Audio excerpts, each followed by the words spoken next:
What's happening, everybody? On today's show, is Ryan Williams the best freshman wide receiver to break onto the scene in Tuscaloosa? Locked On SEC starts right now. You are Locked On SEC, your daily podcast on the Southeastern Conference. Part of the Locked On Podcast Network, your team every day. And what is up, everybody? Welcome into Locked On SEC. It's great to have you guys along. I'm Chris Gordy. Thanks for making Locked On SEC your first listen every day. Shout out to Everydayers. We're free and available wherever you get your podcasts and on YouTube. Part of the Locked On Podcast Network, covering your team every day. And this episode is presented to you by FanDuel.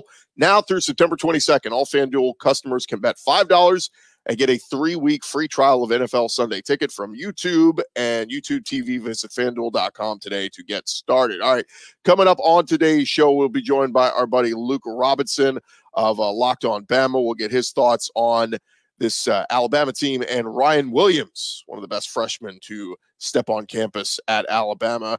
We'll get his thoughts. Is Alabama the real deal? What's the grading scale on Kalen DeBoer one game in to being an SEC coach? But we've got plenty to discuss. Let's dive into it. Let's go around the conference. Boots out to the right. Takes the handoff.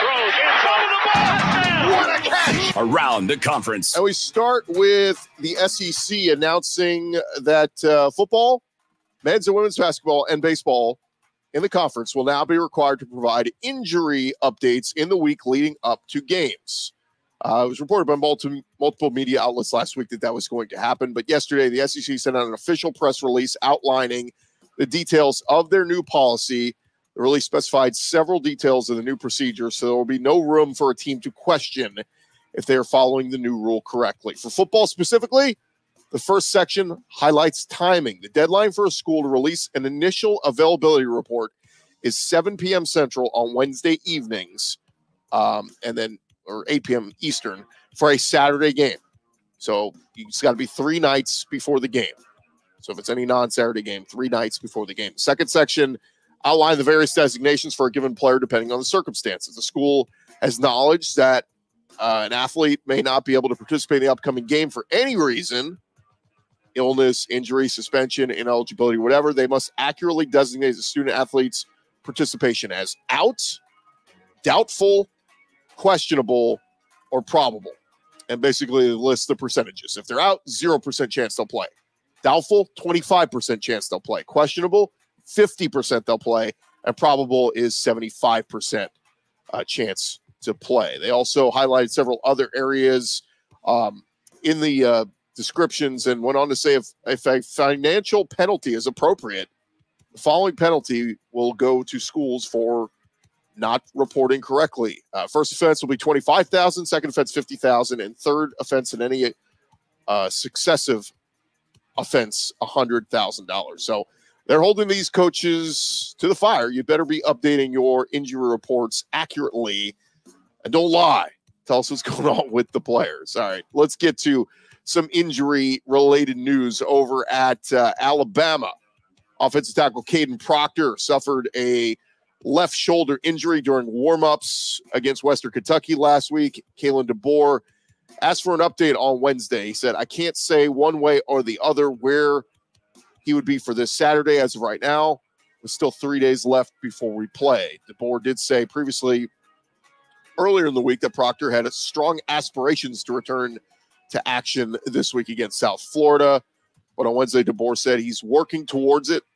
We'll have to kind of see right now towards the end of the week. If it was up to him, he'd probably be out there, but we got to be smart. And that means these days earlier in the week, we got to be smart and careful with what we do with him. So wait to see if Kadyn Proctor will make his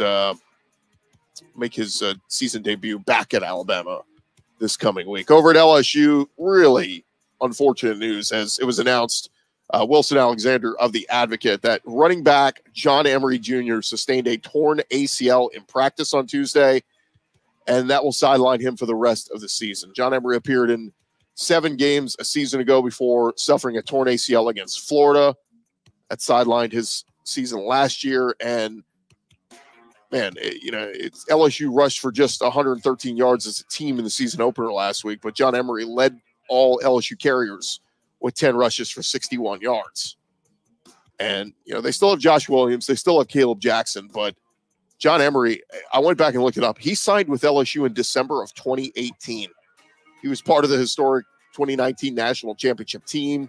He's got over 1,100 yards in his career. But, I mean, the kid's dealt with everything from injuries to great issues to, just it's been one thing on top of another. And we'll see if he decides to, try to apply for another medical redshirt and get another season of college eligibility. I remember hearing just a couple weeks ago he had entered the transfer portal and was planning to go to UCLA. And then ultimately, Trey Holly, one of the running backs at LSU, had a legal issue, and he was kind of up in the air. So Brian Kelly said, hey, we got a spot. You want to come back here? And again, nobody was really expecting John Emery to do much in that game against USC on Sunday night, but ended up being LSU's leading rusher. And now another season lost for John Emery. We'll see if he decides to give it a go, or does he hang up his football cleats altogether? We will see, but really unfortunate news there. You hate to see that happen to a kid that's battled all kinds of adversity to get back onto the field, and after one game, season ends for him. Speaking of LSU and Brian Kelly bringing up that cornerback ZAlexander. It's been a bright spot on their team before he suffered that ACL last season, and they said he's had a long road to recovery, but he is getting there. Brian Kelly saying that the Tigers could be getting ZAlexander back in the coming weeks. He said, quote, he has made really good progress. His workload will increase dramatically over the next 4 weeks, especially this weekend on special teams. And then we will work him into cornerback at work in the next few weeks. But we will see ZAlexander when he's back out there making an impact for LSU. Quick note on Alabama, and we will talk with Luke Robinson coming up in just a bit on life after Nick Saban. But Alabama announcing their dedication to Sabin Field at Bryant-Denny Stadium on Saturday. All the details surrounding that as they take on South Florida. It will take place before and during Saturday night's home game. We'll conclude with Saban's name being part of the team's home field permanently moving forward. A press release from Alabama, they stated they will formally dedicate Sabin Field at Bryant-Denny Stadium with pregame and halftime ceremonies. The first ceremony will take place at the head of the Walk of Champions on University Boulevard starting at 1:30 Central. New stadium signage will be unveiled at that ceremony, and AD Greg Byrne and others will speak at the event. The Sabins will also be recognized on the field at halftime. Yeah, good luck with that crowd. I mean, that's going to be probably the loudest standing ovation ever in history of Bryant-Denny Stadium. Alabama says commemorative game programs will be on sale throughout the stadium. Additionally, the press release said commemorative game tickets will be available for purchase. Would you like to buy a Nick Saban NFT? I can probably get you that one. But no, very cool stuff over there at Alabama honoring the legendary coach who just hung it up. Over at South Carolina, they are getting ready for their big SEC matchup against Kentucky. Be first SEC versus SEC game this season. And Shane Beamer talking about being very familiar with Kentucky quarterback Brock Vandagriff back when he was on Oklahoma staff. He was part of the group trying to recruit Vandagriff to Norman. He was even committed to Oklahoma for much of his junior year. And in his press conference earlier this week, Shane Beamer said that Caleb Williams would not have been the Sooners quarterback if Vandagriff had not flipped his commitment over to Georgia. He said the only reason Caleb Williams ended up at Oklahoma is because Brock Vandagriff decommitted from Oklahoma and went to Georgia. So kind of a cool little, butterfly effect. What if that had happened? And, what if Shane Beamer was still at Oklahoma? I don't know, but kind of a cool deal there. But you will get to see the guy he once recruited firsthand this weekend. South Carolina will travel to Lexington to play the Kentucky Wildcats. Meanwhile, over in Austin, Texas getting ready for their road trip up to Michigan. And Joel Klatt of Fox Sports talking about this matchup. Obviously, they will carry the game there on Fox, the big noon kickoff, as they call it, 11 a.m. Central. Joel Klatt talked about this Longhorn team. He said, this looks a lot like those early 2000s USC teams. He said, it looks like the Alabama teams and those Georgia teams. They're big. They're experienced up front. 4 of their offensive linemen, this is their third year starting. They're veteran. They're as good on the offensive line as anybody in the country. And you couple that with a quarterback that I think is as good as anybody in the sport in Quinn Ewers. He went on to say he thinks Michigan is good, but they're not as good, obviously, as last year's team. So a lot of people picking Texas to get the job done on the road at Michigan this weekend. Couple other notes here over at Tennessee. We talked earlier this week about a lot of people hyping up Nico Iamaleava as a Heisman contender. We saw Peter Burns said that. We've seen several other national folks put that out there. And how about Urban Meyer? He joins the bandwagon as he was speaking on the Triple Option podcast this week about Nico and said this guy, as far as a body type to stand there athletically, throw the ball came out like a missile. He was a 5-star product coming out of high school. I asked this question, is he a top 10 pick in the NFL draft, to my co-hosts on the desk at Big Noon Kickoff, and obviously he's got another year left, but this guy's unbelievable. I know they had Joe Milton last year, but this guy is a monster. So Urban Meyer, very complimentary of Nico Iamaleava. And one more here before we wrap up going around the conference over at Missouri.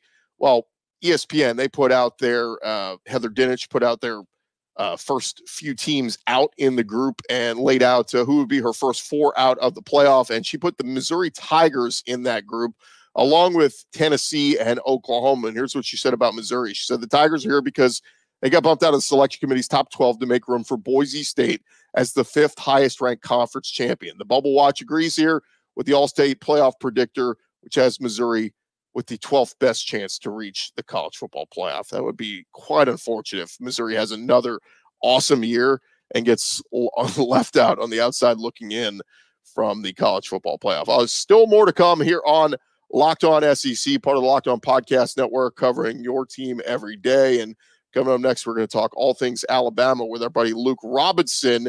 You don't want to miss that. We'll get his thoughts on Jalen Milroe through one game, and got plenty more to discuss with him. That's coming your way here in just a second.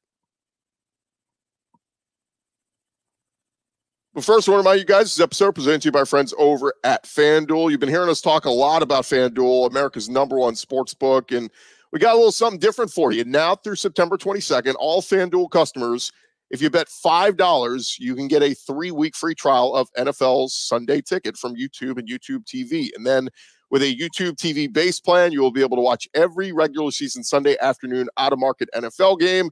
All you need is a Google account and a current form of payment, and you can cancel anytime. Just visit FanDuel.com, and you can get started. And, of course, they got all the lines there of the games you like this weekend. Been hyping up that Arkansas plus 7.5 at Oklahoma State. If you like Texas, minus the 7.5 on the road at Michigan. They got all those lines up there for you right now at FanDuel.com. They are America's #1 sports book. Go check them out. Take advantage of that YouTube TV offer. It is FanDuel.com. Roll along here, Locked On SEC, part of the Locked On Podcast Network, covering your team every day. We've been checking in with a couple of our hosts going around the conference this week. We checked in Florida, we checked in Tennessee, and now we check in Tuscaloosa, Alabama, where they are riding high. I've heard a lot of Alabama fans saying, hey, we're going to keep this momentum rolling here as they rolled Western Kentucky in their opener. Offense looked good. Defense looked good. A lot of good from Alabama in week 1. And joining us now is our buddy Luke Robinson, host of Locked On Bama, to kind of give us the real talk evaluation of what we saw in Kalen DeBoer's debut as head coach at Alabama. Luke, welcome in, man. What did you make of Kalen DeBoer's first game as head coach at Alabama? Well, first of all, let me apologize to most of our listeners because I'm still trying to get the Sabin out of me, right? The first thing I did in the post game was really start going over some nitpicky negative stuff. And, you know, some people quickly brought me back down to earth. Go, man, it was 63-0 and everybody was happy. And most everything looked good. Yeah, you could talk about the penalties. You could talk about the lack of mid-range passing game, whatever. And you could say, hey, we only completed 12 passes. Well, we only needed 2. And I'm still working on de-Sabinizing myself. But overall, the more the week has gone on, the more I've rewatched that game, the happier I've gotten. Milroe was spinning it very well. Ryan Williams is Ryan Williamsing. He is just a wonderkind. I don't know what else to say. I can't promote this kid any more than I promoted him. And Jimmy and I are a little disappointed he started his own podcast because we've called Locked On Bama a Ryan Williams podcast. And so we like, hey, you already have a podcast. It's us. But the defense gets a shutout. Keon Sabb, who replaces Caleb Downs essentially for the most part, he gets 2 interceptions. What else do you want? I mean, there was a lot to be happy about. We had an 85-yard touchdown, I think run that we didn't have a lot of 80-yard runs last year. In fact, none. The longest run Alabama had last year was from Ty Simpson, who dropped the ball famously before he got to the end zone. Now he scored later, but that was a 78-yarder. And the second longest run was by Milroe of 53 yards. The longest run anybody had, a running back had last year, I think was 47 or 48 yards. So he's already about doubled that for the longest run. So I think we're going to be more explosive. Yeah, all it took was get rid of that Sabin guy. Well, we'll start to see some more improvements around this program. He wants to win all the time. It was interesting, though. I mean, I've seen, and look, Auburn has been very excited about their freshman receivers, and rightfully so. The 3 freshmen performed admirably for Auburn this past weekend. Malcolm Simmons and Cam Coleman and those guys. But, on the flip side, as much as I've heard them hype up their freshman receivers, Alabama fans, ever since Ryan Williams committed, it's been the talk of, recruiting circles and, oh my God, he's only 17 years old. But I mean, you mentioned it. He lived up to the hype. What did you see from this kid? And I mean, it's crazy to think, Luke, where he will be in 2-3 years from now. It is. He's just got superstardom written all over him. And then all you have to do is listen to him just a little bit and listen to him speak. And he's humble yet confident. He is, just verbalizes himself very well. On the podcast, I listened to a little snippet of it.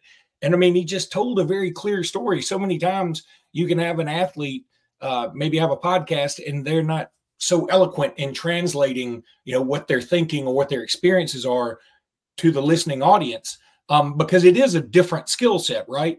But this guy just seems to have an it factor about him. And he always has. I've been with the AHSA radio network for years now, and I've been saying the 2 best players I think I've ever seen in the last, 15, 16 years I've been with the network are Chris Jones, who's still with the Kansas City Chiefs and kicking butt right now, and Ryan Williams. And I expect fully Ryan Williams to be in the NFL at some point. And, he's going to do a lot of great things at the university.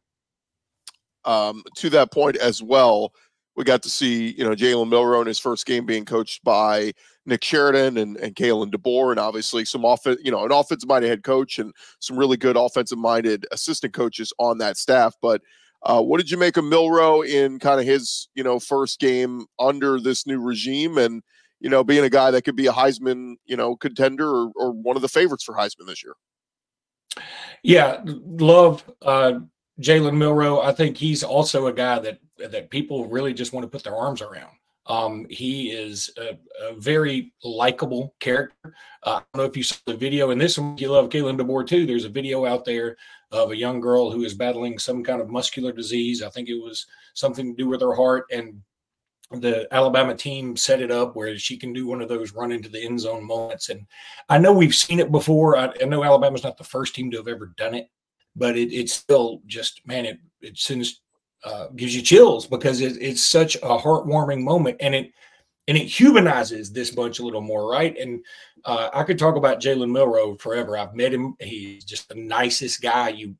Outside of the fact that he's a large human being and an incredible athlete, you wouldn't really know that he's like the quarterback of a team that could be the #1 team in the country. You just wouldn't know it. He's very down to earth. And then Kalen DeBoer, there was a moment in the game this past weekend where the camera catches him. I think it's in the middle of the third quarter, and he just sort of laughs. You can tell somebody said something that made him laugh over his headset. And it wasn't like he just fell on the floor slapping his knee, but he just sort of, smiled and giggled a minute. And I was thinking, yeah, we're definitely past the Sabin era. No doubt. Yeah. I'll never forget the national championship game, they're blowing out whoever they're playing, and Sabin's getting all fired up because, offensive lineman wasn't moving quick enough or they didn't get the snap off. It's just like, okay, dude, like relax. But no, it's a different time, but still, different. It's funny. I remember, talking to people at LSU when they run from Nick Saban to Les Miles. Different, yet still successful. Les Miles went on to win a national championship. So, it's kind of, it's different at Alabama, but still can be very successful. Let's take a look ahead this weekend, Luke. You guys get the rematch with South Florida. Normally you'd be like, well, it's South Florida. Bama's just going to blow them out. No big whoop. But we did have this experience a year ago where it was a little PTSD for Bama fans. You go into a game with rain delay and Jalen Milroe gets benched and they go to the backup quarterbacks and those guys aren't doing anything. And it was this ugly, ugly game where you're going, is Bama going to lose this game at South Florida? And luckily they turn it on. They do enough to pull it out. But man, oh man, what is going on? Social media, all these USF fans been talking trash to Alabama fans this week, acting like they're going to win the game. Yeah, I mean, look, I kind of don't blame them. Have your moment in the sun. I mean, honestly, if you're USF, this is, you play Alabama now, and then in 2 weeks you play Miami. You need to talk your stuff then, because that will give you exposure. Even if you get blown out, talk your talk, man. Shoot your shot, do whatever you're going to do. And you probably will get blown out in both. But, I would do that too. It's all about getting your name out there and PR, right? But in terms of PTSD, I mean, one thing Jimmy and I have talked about on the podcast is, if you look at last year's game, and you're right, it was right after the Texas loss. It was the quarterback change. Tyler Booker didn't play in it. He, arguably Alabama's best offensive lineman. The snaps were still an issue. The quarterbacks were totally unproven, and they were also auditioning amongst themselves. I mean, it was like there was so much wrong with that game, and we just couldn't get anything going. I think this is going to be a lot different. I think this is a Jalen Milroe revenge game. I think he wants to show out for this bunch. And arguably, Alabama's best 5 or 6 players that are on this team didn't play last year. When you talk about Milroe, you talk about Booker, Ryan Williams, Keon Sabb, Justice Haynes, and Jan Miller. He had 1 carry for 1 yard last year. He didn't play a ton. So, I mean, you could make the case that a lot of the best players on this Alabama team, and maybe throw in Parker Brailsford or something, who's a transfer from Washington, and snaps have been great outside of one weird one, which was he was in the middle of making a line switch when Jalen called for the snap. And so there was just a bit of miscommunication. You talk about PTSD. We've had that with Seth McLaughlin, who's now over at Ohio State. But anyway, I think that arguably Alabama's best 5 or 6 players didn't play last year are in this game, and it's at home. And I feel like Alabama's sort of gotten everything straightened out, and I feel like it's going to be a nice win for Alabama. More with Luke Robinson here in just a second. But first, I want to remind you guys, today's episode presented to you by our friends over at LinkedIn Jobs. When you are hiring for your small business, you want to find quality professionals that are right for the role. And that's why you got to check out LinkedIn Jobs. LinkedIn Jobs, they got the tools to help you find the right professionals for your team faster and for free. It is not just another job board. LinkedIn helps you hire professionals you can't find anywhere else, even those who aren't actively searching for a new job, but might be open to the perfect role. In a given month, over 70% of LinkedIn users do not visit other leading job sites. So if you're not looking on LinkedIn, you're looking in the wrong place. On LinkedIn, 86% of small businesses get a qualified candidate within 24 hours. Hire professionals like a professional over on LinkedIn. 2.5 million small businesses are using LinkedIn for their hiring. Why don't you join that group? Go post your job for free at linkedin.com/lockedoncollege. That's linkedin.com/lockedoncollege. Go post your job for free. Terms and conditions apply. We'll continue our conversation with Luke Robinson of Locked On Bama. And Luke, just wanted to get some big picture conversation with you. Looking around the SEC and what other teams did, it's hard to get a good read because, so many teams were playing cupcakes, and then you had LSU playing a really tough USC team and all this kind of stuff. Any big takeaways that you took away from some of the other teams around the conference in week 1? Number one, I really like the quarterback play around the SEC. The wide receiver play is pretty strong too, but Missouri's got a good quarterback. Auburn, Peyton Thorne looks improved, and certainly their receiving core is improved. Luther Burden over at Missouri, of course, is a dude. It looked like Arkansas has a capable quarterback. Now, we don't know what he can really do, and we might find out a little something 11 o'clock against Oklahoma State this week. I like Garrett Nussmeier, even though they lost, and I certainly like LSU's receiving core, even though they aren't as good as last year's crop. But still, they're pretty good. It's a shame that LSU lost Emery for the season today. That news just came out, and that's a big blow for them. I think the biggest takeaway probably is Napier's a dead man walking. I mean, it's over. Everybody who's ever had a bad coach and you're waiting for it's time to do your business or get off the pot moment. And we've had it with Dubose. I know Auburn had it with Harsin. You could go down the list of people that have had these moments with coaches. Jimbo Fisher certainly had it with A&M. And this was his moment. I don't know what he can do outside of making the playoffs this year that would, welcome him back into Gator arms. And so therefore, I think there could be a gigantic opening in college football again at the end of the season. I mean, Florida is a fantastic program with resources galore. What it seems like they don't have, and again, this is something that has plagued different schools around the conference at different times, they just don't seem to have great leadership and continuity. And if they can ever get some symmetry in there, Florida is going to be tough. I mean, Bear Bryant always said that, and it was true there for a while. But right now, things look very disjointed. Is there a team, and again, we're just going based off of 1 week, but is there a team on Alabama's schedule later in the season that maybe scares you? Well, I'll tell you one that I'm now less scared of. And I hate to say this because I don't want it to come back and bite me, but that's South Carolina. I thought South Carolina was going to be pretty good.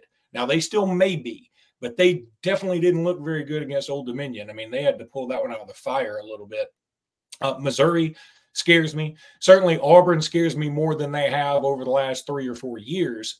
But when we play them in Tuscaloosa, ever since 2010, it's usually been a walloping. So I feel like Alabama may get them pretty good this year, and then next year in Jordan-Hare is when it's really going to be difficult. But I feel a little better about the LSU game. Tennessee, I feel a little worse. I mean, if I'm going up and down, I would say I feel the same way I did about Georgia before. I mean, Georgia didn't do anything to make me like them any less. I think they're awesome. Missouri, I like a little more. LSU, maybe a little less. Tennessee, maybe a little more. And South Carolina, a lot less. So that's sort of about up and down of the SEC. Luke, you forgot October 5th, man. When you guys go. Andy, look, Andy. I'm not forgetting it. I'm probably going. I'm hoping to go.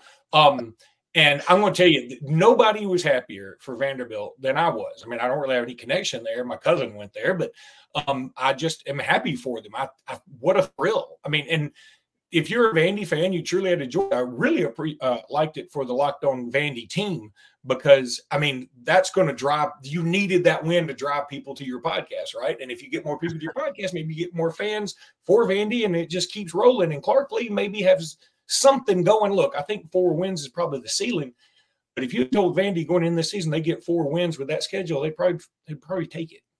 Yeah, the over-under was 2.5, Luke. I mean, they've got Alcorn State and Georgia State next week. They could go into that Missouri game in 3 weeks, 3-0, with a chance to shock the world. Who knows? So it'll be interesting to see what happens. But no, that was definitely one of the great stories. Diego Pavia, a name that maybe we didn't know weeks ago in the SEC. No, we knew. Well, Alabama and Auburn fans knew it. Well, he was the quarterback in New Mexico State last year. Yeah. Our buddy Zach Blackerby tries to erase that from everyone's memory. That it just didn't happen. Auburn doesn't lose to non-conference opponents. We'll see if they can do it against Cal this weekend. He is Luke Robinson, host of Locked On Bama. Luke, always good to talk with you, man. Thanks so much for taking some time, all right? Appreciate you, Chris. All right, that's Luke Robinson there of Locked On Bama. Appreciate him taking some time out with us, and appreciate you guys for joining us. Thank you for making Locked On SEC your first listen every day. Now you can make your second listen. Check out Locked On College Football and see all the great things that Spencer McLaughlin has going on over there, talking all the big picture of college football. I'm Chris Gordon. This has been Locked On SEC. You guys have a great day. We'll talk to you guys tomorrow.